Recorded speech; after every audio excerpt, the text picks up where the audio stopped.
and she's going to destroy the world, but Makoto touches her rod while dressed as a woman, and she decides to be good. Bottom line, cat armor.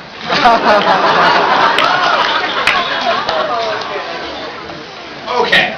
You remember how when you start up Soul Calibur, the game calls itself a tale of souls and swords endlessly retold, trying to make itself sound like an awesome eternal story instead of just the same characters doing the same things over and over again? Remember that? Yeah. Cool. So, X-Men. The most relentlessly non-terminating piece of pop culture since the closing theme to Lamb Chop's Play Along. There actually was a story here at one point. A story that defined a whole culture and has been plagiarized for television at least twice. Was that for Heroes or Mutant X? Mutant X.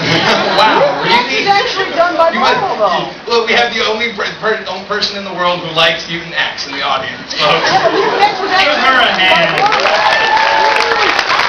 You should not be ashamed of liking horrible, horrible television. How do you think we made this panel? Right. At this point, however, the entire X-Men creative process is predicated on the idea that X-Men is never, ever going to die. I don't just mean the franchise, I mean each individual X-Men is now effectively immortal. If they do die, they inevitably come back to life, or at worst are replaced by a different mutant with identical powers and the same name. And Jean Grey, my God. Here we have a character whose very concept requires her to die and come back to life. But remember, the comic has to keep going, with every character staying basically the same. Wolverine needs to be a badass loner, Cyclops needs to be a tool, and Jean Grey needs to die. Over and over and over again. There's no way this reader can summon any sort of pathos for her at this point. Fuck, the characters have been making jokes about it for years. And when the ordinary X-Men thing gets boring, Marvel assumes, in the best traditions of fanfiction.net, that the same story will be interesting if they rewrite it in a different setting. For example, these are the X-Men in Elizabethan England. And here they are eating brains. And here they are in a dystopian future. And here they are as babies. And then there was the Ultimate Universe, where Ultimate does not, unfortunately, mean it's the last one. It just means that Marvel got tired of all the continuity created by their stream of terrible writers, and decided to try again with some different terrible writers.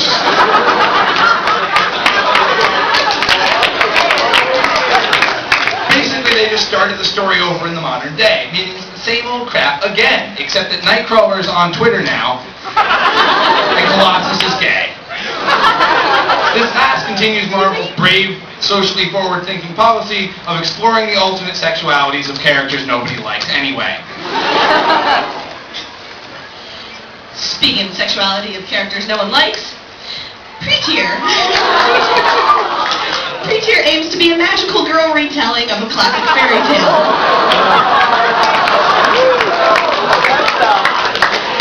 However, instead of a princess forced to live in poverty and surrounded by 7 dwarves, Himeno Awayuki goes from rags to riches when her father remarries the proverbial wicked stepfamily, and she gets 7 magical knights, some of whom are even above the age of consent.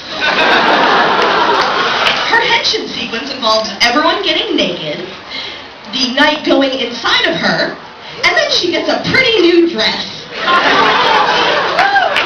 When Himeno preys, she fights with the knight's amplified powers, while he absorbs any damage. And while Utena taught me swords are best pulled right out of someone's chest, Himeno summons hers from the uterus.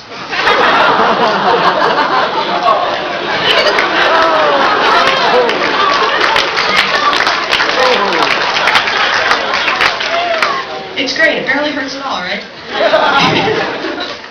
Himeno and the knights fight a variety of tentacle monsters, all while providing shipping fodder. Then Himeno becomes the ultimate Pretear, not by having an orgy with the knights, as the opening animation would suggest, but by drawing on the power to preach all by herself, which means rather than promoting underage orgies, the series actually promotes masturbation.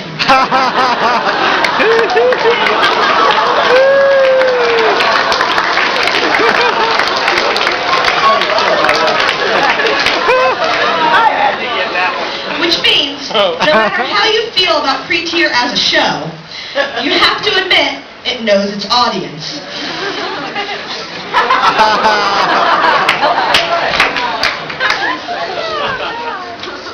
I'm just watching people exiting the room, seeing how many. We're trying to offend all of you. Don't worry. There's a big line. I want everybody to have a chance to come in. Yeah.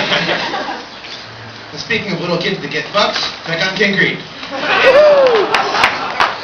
Tekkonkinkreet is about an angry, murderous little boy named Kuro and a less angry, less murderous little girl named Shiro. They can scale buildings and vault cars with ease, and they use their logical agility to brutally murder Yakuza members for encroaching on their turf.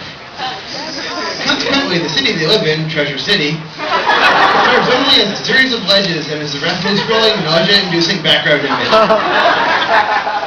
No, actually, if I could pick one image to summarize Tekkonkinkreet, it would be the picture of the panda vomiting a rainbow. That's all I'm watching it. So, in the end, the two inhumanly agile children kill the superhuman cyborg Yakuza assassins that come after them, and they all live happily ever after. Then the bottom right is a bear punching the mayor in the nuts.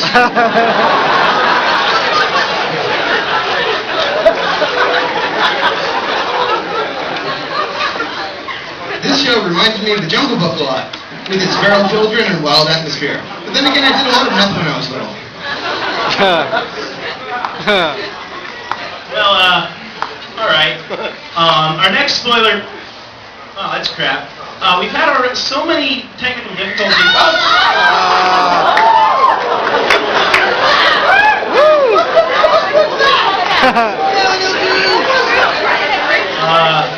Silent Hill is a game series about normal people who go to a quiet mountain vacation town. And they end up solving puzzles that take them through a sewer and a hospital and a graveyard. And then things really get serious because your own personal horrors manifest as some sort of weird...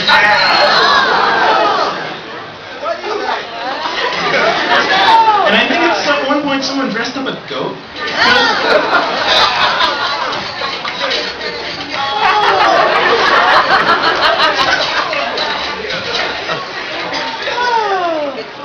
Well, I think we just had a critical spoiler meltdown. But this is about why the American movie wasn't as good as the Japanese game. Now, can someone take over while I vomit? Sure thing, Angelo. Now for something completely different, Emma! Tastes like orange juice. The tang. Actually didn't have to drink at all. Victorian romance Emma is a drama that takes place in late 19th century Victorian England. This is an effectively stranger setting than most contemporarily written fantasy worlds. The story is about a maid named Emma and the classy rich man, William, who loves her for some reason. The real gems of the series are the setting and the drastically more interesting supporting cast. This is William's little brother Colin, and he is the saddest boy in London. If Colin is on camera and not crying, it's because he's going to be crying soon. If Colin walks into a room, either a fight will break out, or everyone's watching Grave of the Fireflies and stomping on his toys or something. If London ever had a drought, they could water the fields with this kid. In the second season, they introduced a romantic foil for William named Hans, who is as impoverished as Emma, but who actually has personality. Yeah. He's a house servant because he learned to fix things from his father, who was a wandering clock repairman. He repaired wandering clocks. Wandering clocks are hard to repair because they're always moving, but always they pass by the same place at the same time every day, except for the broken wandering clocks that Hans' father had to repair. I know, honey. Tiny, sandy boobs. It's weird. Emma isn't an intense show like Gurren Lagann, or even .hack. But it never feels drawn out or padded, and you're never really bored while watching it. It's on some sort of British time. And everything in Emma is polite. People are polite even when they're breaking engagement or telling each other off. Even the squirrels and monkeys and elephants are polite. It's like there's sedatives in the tea that make you proper. And animals drink as well, because all polite animals drink tea. So in the series finale, William waits for Emma all day long at the fountain where they met on their first date, and she meets him there last minute and everything is grand.